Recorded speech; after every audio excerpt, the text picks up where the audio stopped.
வணக்கம் சகோ, நான் உங்க Sadagopan Ramesh, farmer Indian cricketer.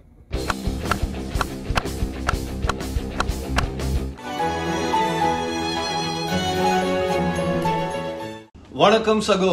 விசேஷத்துக்கெல்லாம் போனா, முக்கியமான அந்த திருமணத்துக்கு இல்ல வேற ஒரு நல்ல நாட்கள், விசேஷமான நாட்களுக்கு போனீங்கன்னா முதல்ல இலையில என்ன வைப்பாங்க? ஸ்வீட்டு. அதுக்கப்புறம் தான் மத்த மெயின் கோர்ஸே வரும். அப்படின்ற மாதிரி இந்த IPL ஃபைனல்ஸ்ல முதல்ல வைக்கப்பட்டது என்ன? ரசகுல்லான்ற ஒரு அற்புதமான ஸ்வீட். அதுக்கு சொந்தக்காரர் யாரும் பாத்தீங்கன்னா KKR. ஆனா சும்மா சொல்லக்கூடாதுங்க, இந்த IPLல சூப்பரான ஸ்வீட்டா இருந்திருக்கு கொல்கத்தா ரசகுல்லா. டேஸ்டியா எல்லா மேட்ச்லயும் பாத்தீங்கன்னா பேட்டிங், bowling, fielding தெரிச்சிட்டாங்க. மோஸ்ட் டிசர்விங் டீம் இந்த ஃபைனல். சன்ரைஸ் ஹைதராபாத் கவலைப்படாதீங்க, இன்னொரு பிளேட் பிரியாணி இருக்கு அப்படின்றதுனால டாப் 2 வந்தது ரொம்ப ரொம்ப நல்ல விஷயமா இருக்கு SRHக்கு. இதனால தான் இந்த டாப் 2ல வந்துட்டு சறுக்குனாலுமே கீழே 2 படிக்கட்டு இருக்கும், கபக்குன்னு பிடிச்சிங்கன்னா திருப்பி ஏறி வரலாம். அதுதான் இப்ப சன்ரைஸ் ஹைதராபாத்துக்கு உதவக்கூடிய ஒரு விஷயமா இருக்கும். சரி, SRH முதுகெலும்பு அப்படின்னு என்ன பாத்தீங்கன்னா, அவங்க இவ்வளவு நேரம் செய்து கொண்டிருந்த ஒரு பயணம், அதுல முக்கியமான பேசஞ்சர்ஸ் ஃபர்ஸ்ட் 2 பேர், Abhishek Sharma, Travis head. Conductor driver மாதிரி இவங்க தான் வண்டி எங்க போய் நிக்கிறதுன்னு டிசைட் பண்ணாங்க. 2 முக்கியமான பர்சன்ஸ். அது ஒருவேளை போற வழியில டபக்குன்னு பிரேக் டவுன் ஆச்சுன்னா, கிளாஸ்ன்ற பேசஞ்சர் உள்ள ஏறி மெக்கானிக் வேலை பார்த்தாரு. அவரால் எவ்வளவு தள்ள முடியுமோ தள்ளினாரு. இதுதான் பேட்டர்னா இருந்திருக்கு சன்ரைஸ் ஹைதராபாத்தை பொறுத்த வரைக்கும். இந்த கிளாஸுக்கு போய் பாத்தீங்கன்னா மெக்கானிக் வேலை பார்க்கும்போது அப்பப்போ மெக்கானிக்லாம் ஒரு அசிஸ்டன்ட் வச்சுப்பாங்க தெரியுமா? அது மாதிரி நிதிஷ்குமார்ன்ற ஒரு லோக்கல் பண்ண, வாடா டே நீ வாடா டே தம்பி வேலை கத்துக்க அப்படின்ற மாதிரி அவரையும் சேர்த்துக்கினாரு. சோ இவங்க 4 பேர் மாத்தி மாத்தி ஏதோ ஒரு பண்ணதை நம்ம பார்த்தோம். பட் முதுகெலும்பு ஹெட்டா இருக்கலாம் நீ, ஆனா நீ தான் ஸ்பைன் அப்படின்னு சொல்லக்கூடிய அளவுக்கு ஹெட் அண்ட் அபிஷேக் சர்மா அந்த முதுகெலும்பை உடைச்சாரு. யாருன்னு பாத்தீங்கன்னா மிச்சல் ஸ்டார்க். இங்க அந்த இடத்துலயே சன்ரைஸ் ஹைதராபாதோட அந்த டார்கெட் எவ்வளவுக்கு போகணும்னு நினைச்சாங்களோ அங்கேருந்து காத்து இறங்கின மாதிரி புஷ்ன்னு ஆயிடுச்சு. KKR ஓனர் ஷாருக்கான், அரே ஸ்டார்க் நம்மளுக்கு 25 கோடி கொடுத்திருக்கான், ஏதாவது பண்ணுப்பா, தலை வலிக்குது அப்படின்னு சொன்னத, தலை உங்களுக்கு வலிக்குது ஆனா தலைக்கே வலிக்க போகுது அப்படின்ற மாதிரி போலிங்க பண்ணி காமிக்கிறான் பாருங்க ஷாருக் அப்படின்னு சொல்லிட்டு டிராவிஸ் ஹெட் ருக்கு ருக்கு ருக்குன்னு பண்ணிட்டாரு. ஆமாங்க, அந்த துவக்கம் நீங்க பாத்தீங்கன்னா, ஏன்னா இவங்க மைண்ட்ல இருக்கிறது என்னன்னா, SRH வந்து ஃபர்ஸ்ட் அந்த பவர் பில்ல எங்காவது ஒரு 50 ரன் 60 ரன் போயிட்டோம்னா டபால். இதுல என்னன்னு பாத்தீங்கன்னா, அவங்க இந்த மேட்சை பொறுத்த வரைக்கும் ஒரு பெரிய ஸ்கோரை டார்கெட்டை செட் பண்ணிட்டு பிரஷர்ல போடலாம், ஸ்கோர் போர்ட் பிரஷரை ஷிஃப்ட் பண்ணிடலாம் KKR மேல தான் பிளான் பண்ணிருக்காங்க. நான் முதல்ல இருந்தே நம்பிக்கொண்டிருந்த ஒரு விஷயம் என்னன்னு பாத்தீங்கன்னா, SRH பேட்டிங்க உடைக்கிறதுக்கான 2 போலிங் அணிகள் இருக்கு. அவங்களுக்கு best on their best day நான் பேசுறேன். ஒன்னு KKR ஆப்வியஸ்லி, இன்னொன்னு ராஜஸ்தான் ராயல்ஸ். இவங்க 2 பேர் ஆன் தர் பெஸ்ட் டே செம போலிங் போட்டாங்கன்னா SRH பேட்டிங் உடைக்கிறதுக்கு நல்ல வாய்ப்பு இருக்கு. அதற்கு காரணம் அந்த ஓப்பனிங் பவர் பிளேலயே ஒரு பிரேக் த்ரோ கொடுத்துட்டாங்கன்னா அங்கேருந்து காத்து இறங்கின மாதிரி தான் இருக்கு SRH பொறுத்த வரைக்கும். சோ வண்டி பிரேக் டவுன் ஆனோடனே ஆட்டோமேட்டிக்கா நம்ம திருப்பி பாக்குறது, okay Abhishek out, Travis head out, என்னப்பா வண்டி அப்படியே நிக்குது அப்படின்ற போது கிளாஸ்ல திரும்பி பார்க்கறது நடுவில் ஒரு புதுசா ஒரு பேசஞ்சர் கடைசி 2-3 ஸ்டாப்ல ஏறி இருக்காரு. அவர் யாருன்னு பாத்தீங்கன்னா ராகுல் திரிபாதி.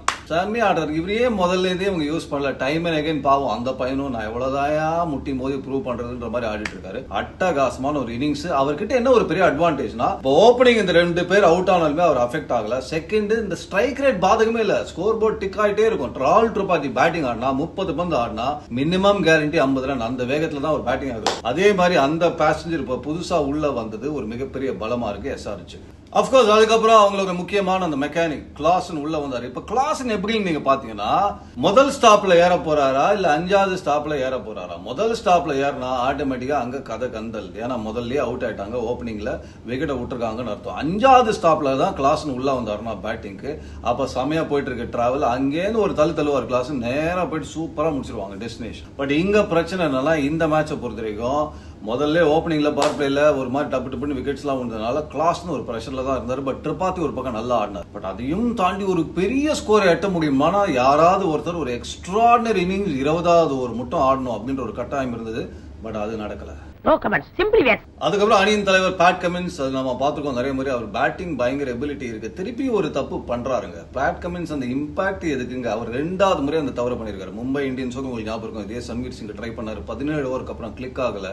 அதுக்கப்புறம் தான் அவர் வந்தாரு. இம்பாக்ட் சப்ல சில கேப்டன்ஸ் கன்ஃபியூஸ் ஆறாங்க. ஒரு டெஸ்பரேஷன்ல இவர் போய் ஏதாவது பண்ணுவார். டெஸ்பரேஷன்ல பண்ணவே கூடாது. இம்பாக்ட பொறுத்த வரைக்கும் கால்குலேஷன்ல தான் பண்ணணும். ஓகே, ஒரு மாதிரி சான்ஸ் எடுத்தாலும் இவன் பர்சன்டேஜ் வைஸ் என்ன பண்ணுவான்றத பார்க்கணும். பிக் கேமுங்க, பெரிய பெரிய டிராவிஸ் ஹெட் மாதிரி பிளேயரே பிரஷர்ல பிளேஸ்ல இருக்காரு. ஒரு அகமதாபாத் ஸ்டேடியம் யோசிச்சு பாருங்க. இன்ஃபேக்ட் ஒரு குவாலிஃபயர் 1 அப்படின்ற போது எவ்வளவு பெரிய பிரஷர் ஐபிஎல் இருக்கும் அப்படின்ற போது சன்வீர் சிங் அதுக்கு முன்னாடியே பேட் கமின்ஸ் வந்திருக்கலாம். அது எகைன் அந்த தவற பண்ணிருக்காரு. பட் ஓவரால் அவர்கிட்ட ஒரு அற்புதமான ஒரு கேமியோ நம்ம பார்த்தோம். சோ 159 முடிச்சாங்க. Not a great score. செம்ம batting wicket. And KKR also has a good batting அப்படின்ற போது ரியல் சேலஞ்ச் இருந்தது எஸ்ஆர்எச் bowlers. சோ கேகேஆர்ல obviously pick of the bowlers சொன்னா மிச்சல் ஸ்டார்க், சில்வர் ஜூப்ளி ஸ்டார்க்னு சொல்லலாமா, 25 கோடிங்க. பட் எனிவே சூப்பரா பிக் மேட்ச் பிளேயர்ன்றதை மீண்டும் ப்ரூவ் பண்ணிருக்காரு மிச்சல் ஸ்டார்க். எதையும் மிச்சம் வைக்கல. அதே மாதிரி வருண் சக்கரவர்த்தி, நான் தான் ரியல் சக்கரவர்த்தி. ஃபர்ஸ்ட் ஹாஃப்ல நான் மெழுகுவர்த்தி, செகண்ட் ஹாஃப்ல சக்கரவர்த்தி அப்படின்ற மாதிரி இந்த வருண் சுனில் யாராவது ஒருத்தர் ரன் கொடுத்தாலும் இன்னொருத்தர் இழுத்து பிடிச்சிடறாங்க. அதனால தான் நான் சொன்னேன் இந்த போன பதிவுல நீங்க பாத்தீங்கன்னா 8 ஓவர் 80 ரன்னுக்கு மேல, அது 90 100 எப்படி போனாலுமே அட்வான்டேஜ் எஸ்ஆர்எச் சொன்னேன். இழுத்து பிடிச்சிட்டாங்க. 65 ரன் கிட்டத்தட்ட அதுதான் கொடுத்திருக்காங்க 8 ஓவர்ல அப்படின்றதால ஹேட்ஸ் ஆஃப். அதுக்கப்புறம் ஆண்ட்ரே ரசல் த மசில் ஃபீல்டில கலக்குனாருங்க. ஆண்ட்ரே ரசல் அதை தவிர கடைசியில பேட் கமின்ஸ் சொல்லி விக்கெட் அவர் தான் இழுத்தாரு. இன்னொரு 2-3 சிக்ஸர் 18 ரன் அடிச்சிருந்தாங்கன்னு வச்சுக்கோங்க எஸ்ஆர்எச். நெவர் நோ, அந்த எக்ஸ்ட்ரா ரன்ஸ் ஆல்வேஸ் யூஸ்ஃபுல் இல்லையா. சேசிங் வரும்போது கேகேஆர் பண்ண ஒரு விஷயம் என்னன்னு பாத்தீங்கன்னா, ரபனுல்லா குர்பாஸ் அவரோட முதல் மேட்ச் ஆடுறாரு. ரொம்ப இந்த சீசனை பொறுத்த வரைக்கும் ரொம்ப ரொம்ப இம்பார்ட்டன்ட் மேட்ச். பட் 3 ஓவர்ல 40 ரன்னுக்கு போயிட்டாங்க கேகேஆர். இங்க சேசிங் பண்றதே 159, 3 ஓவர்ல 40 ரன் தாண்டோனே ஆல்மோஸ்ட் பாதி கணரை தாண்டிட்டீங்க அப்படின்னு தான் சொல்லி ஆகணும். சோ அந்த பவர் பிளேலயே கிட்டத்தட்ட கேகேஆர் ஜெயிச்சாச்சு. சோ பார்ட்னர்ஷிப், ஓபனிங் பார்ட்னர்ஷிப், நம்ம எஸ்ஆர்எச் கிட்ட என்ன எதிர்பார்த்தோமோ அதை கொல்கத்தா நாங்க போலிங்ல ஸ்வீட்டா இருப்போம், பேட்டிங்ல காரசாரமா இருப்போம் அப்படின்னு காமிச்சிருக்காங்க. ரமணல்லா குர்பாஸ் அவரோட வேலையை அழகா பண்ணிட்டாரு. சுனில் நரேனும் பண்ணிட்டாரு. அதுக்கப்புறம் Venkatesh Iyer and Shreyas Iyer let's take the score higher அப்படின்ற மாதிரி பியூட்டிஃபுல்லா ஆடி இருக்காங்க. வெங்கடேஷ் ஐயரோட இன்டென்ட், அவரோட அட்டாக்கிங் இது எனக்கு ரொம்ப பிடிச்சது. சூப்பரா ஃபிளாலெஸ்ஸா ஸ்ரேயாஸ் ஐயருக்காவது 2 கேட்ச் எல்லாம் விட்டாங்க. ஓகே, வெங்கடேஷ் ஐயர் செம பேட்டிங் ஆனாரு. கரெக்டான டைம்ல ஒரு நல்ல ஃபார்முக்கும் வந்திருக்காங்க 2 வெங்கடேஷ் ஐயர் அண்ட் ஸ்ரேயாஸ் ஐயர் சேர்த்து. போலிங்ல ஒரு மாதிரி எஸ்ஆர்எச் என்ன பண்ண முடியுமோ அதை ட்ரை பண்ணி பார்த்தாங்க. நம்ம ஊர் பையன் நட்டு தனியா நல்ல போலிங் போட்டா 3 ஓவர் 22 ரன், 1 விக்கெட். வெல்டன்டா நட்டு. பட் என்னன்னா போலர்ஸ் நம்ம குறை சொல்ல முடியாதுங்க. Super wicket to bat. நீங்க இது 159 கொடுத்து டிஃபெண்ட் பண்ணுன்னு சொன்னீங்கன்னா அதுவும் ஸ்டார்ட்லயே ஒரு நல்ல ஸ்டார்ட் கிடைச்சிருக்கு கேகேஆர் சேசிங்ல அப்படின்ற போது ரொம்ப கஷ்டமான ஒரு விஷயம். பட் எஸ்ஆர்எச்சுக்கு நான் சொன்ன மாதிரி இன்னொரு பிளேட் பிரியாணி இருக்கு அப்படின்றதுனால ஒரு நல்ல விஷயம். கொஞ்சம் டாக்டிக்கலா யோசிச்சு போவேன். எஸ்ஆர்எச் ஏன் டாஸ் வின் பண்ணி பேட்டிங் பண்ணாங்க அப்படின்னு நான் நேற்று சும்மா ஒரு ஸ்டோரியில பேசிட்டு இருப்பேன் ஏர்போர்ட் போன போது. அதை ஏன் நான் கேட்டேன்னா, அதான் ரீசன்ட் ஃபார்ம், ரீசெண்டா என்ன ஃபார்முலா எனக்கு ஒர்க் அவுட் ஆயிருக்கு அப்படின்றத பாக்குறது ரொம்ப ரொம்ப முக்கியமான விஷயம் ஐபிஎல் மாதிரி ஒரு டோர்னமெண்ட்ல. சோ நீங்க சொல்லலாம் முதல்லலாம் அவங்க ஃபர்ஸ்ட் ஹாஃப்ல பேட்டிங் ஆடி 250 அடிச்சாங்க, 275 அடிச்சாங்க மும்பை இந்தியன்ஸ். அதே பேட்டர்ன்ல போயிட்டாரு பேட் கமின்ஸ். அவர் யோசித்த ஒரு விஷயம் 2ல 1 என்னன்னு பாத்தீங்கன்னா, பெரிய ஸ்கோர் 250 போட்டுட்டு ஸ்கோர் போர்ட் பிரஷரை தூக்கி கேகேஆர் மேல போட்டுருவோம் அப்படின்றது number 1 plan. Second, maybe KKR கிட்ட வலுவான போலிங் இருக்கு, அதற்கு நம்ம சேஸ் பண்ணி நம்ம மேல ஏன் அந்த பிரஷரை போட்டுக்கணும்னு யோசிச்சிருக்கலாம். ரெண்டாவது பிளான். பட் இதுல என்னன்னா, அந்த ரீசன்ட் ஃபார்ம், ரீசன்ட் ஃபார்முலா அப்படின்ற ஒரு வார்த்தை நான் யூஸ் பண்ணேன். சோ இந்த மேட்சுக்கு முன்னாடி கடைசி 3 மேட்ச் அவங்க குவாலிஃபை ஆவாங்களா, டாப் 2க்கு வருவாங்களா அப்படின்ற ஒரு கேள்வி இருந்த போது அந்த ஜிடி ஒரு மேட்ச் ஓட்டுருங்க, மழை பெஞ்சது. பஞ்சாபோக 214 கெத்தா சேஸ் பண்ணி 4 விக்கெட் வித்தியாசத்துல வின் பண்ணாங்க. 214 ஹைதராபாத் கிரவுண்ட்ல, பிக் கிரவுண்ட்ல அசால்ட் ஆரம்பமா சேஸ் பண்ணாங்க ஹைதராபாத். அதுக்கப்புறம் மறக்க முடியாத ஒரு சேஸ். இப்போ லக்னோ போலர்ஸ் தட்டி எழுப்பினீங்கன்னா ஐயோ அச்சோ அவரா பயங்கரமானவராச்சே, அபிஷேக் சர்மா டிராவிஸ் ஹெட்னு சொல்ற அளவுக்கு 165 ரன் 9 ஓவர்ல அடிச்சாங்க. இன்ஃபேக்ட் ஐபிஎல்ல இந்த மாதிரி எந்த டீமுமே சேஸ் பண்ணி வின்னே பண்ணது கிடையாது. சோ அப்படின்னா சேசிங்னா இதுதான் அப்படின்னு ஒரு பெஞ்ச் மார்க்கே வச்ச எஸ்ஆர்எச் நீங்க எங்க சேஸ் பண்ணல. நான் சொல்றது ரீசன் கடைசி 3 மேட்ச்ல 2 மேட்ச் அந்த மாதிரி சேஸ் பண்ணிருக்கீங்க அப்படின்ற போது பேட் கமின்ஸ் எனக்கு திருப்பி ஃபர்ஸ்ட் ஹாஃப்க்கு போயிட்டாரு அப்படின்றது எப்பவுமே இந்த ரீசன்ட் ஃபார்ம், ரீசன்ட் ஃபார்முலா யோசிச்சு பாருங்க. கேகேஆர் அவங்க ஒருவேளை ஒரு ஸ்கோரை டிஃபெண்ட் பண்ணாங்கன்னா என்னதான் இருந்தாலும் எஸ்ஆர்எச் பயங்கரமா சேஸ் பண்ற டீம் ஒரு பயத்துல இருந்திருப்பாங்க. இன்னொரு விஷயம் ஏன்னா, நீங்க சேசிங்ன்றது ஃபர்ஸ்ட் பேட்டிங் ஆகும்போது இவங்க செட் பண்ண டார்கெட்டே என்னவா இருக்குன்னு யோசிச்சு பாருங்க. எஸ்ஆர்எச் 250 அடிச்சு பொழந்துருங்க. 250 ஸ்கோர் போர்ட் பிரஷரை போடலாம். 250 அப்படின்னு போய் அடிக்க போய் அவங்க விக்கெட் விட்டாங்க. இப்ப ஒருவேளை கேகேஆர் ஃபர்ஸ்ட் பேட்டிங் ஆடி 175 180 அடிச்சு எஸ்ஆர்எச் ஆல் அவுட் பண்ணிருக்காங்கன்னு வச்சுக்கோங்க. அப்ப எஸ்ஆர்எச் இந்த 250க்கு போகாம 180க்கு ஆடி இருந்தாங்கன்னா எஸ்ஆர்எச் கம்ஃபர்டபுளா அந்த மேட்ச் ஜெயிச்சிருப்பாங்க. இது நிறைய முறை இந்த டார்கெட்டை செட் பண்றதுன்றதுல என்ன ஆகும்னா, நம்ம ஓவரா அடிக்க போவோம். 64 அடிக்க போவோம். ஏன்னா நம்மளுக்கு தெரியாது ஒரு பெரிய மேட்ச், பிக் மேட்ச், நல்ல விக்கெட், செம்மையா ஆடிட்டு இருக்காங்க ஒரு ஆப்போனன்ட் அப்படின்னு அப்படின்ற போது எதுவுமே போராதரா போடா போடா போடா போடான்னு சொல்லிட்டு ஒரு 4 விக்கெட் விட்டு அப்புறம் ஒரு பிரேக் டவுன் போட்டு அப்படி பின்னாடி வருவோம். ஐயோ நம்ம தப்பு பண்ணிட்டோமோன்னு. அதுக்கு பெஸ்ட் என்ன கேட்டீங்கன்னா, அதுவும் நல்லா சேஸ் பண்ணிருக்கீங்க கடந்த சில மேட்சஸ்ல அப்படின்ற போது டார்கெட் தெரிஞ்சு அதுக்கு ஏத்த மாதிரி பிளான் பண்ணி அப்ரோச் பண்றது ஒரு பெட்டரா இருந்திருக்கும்.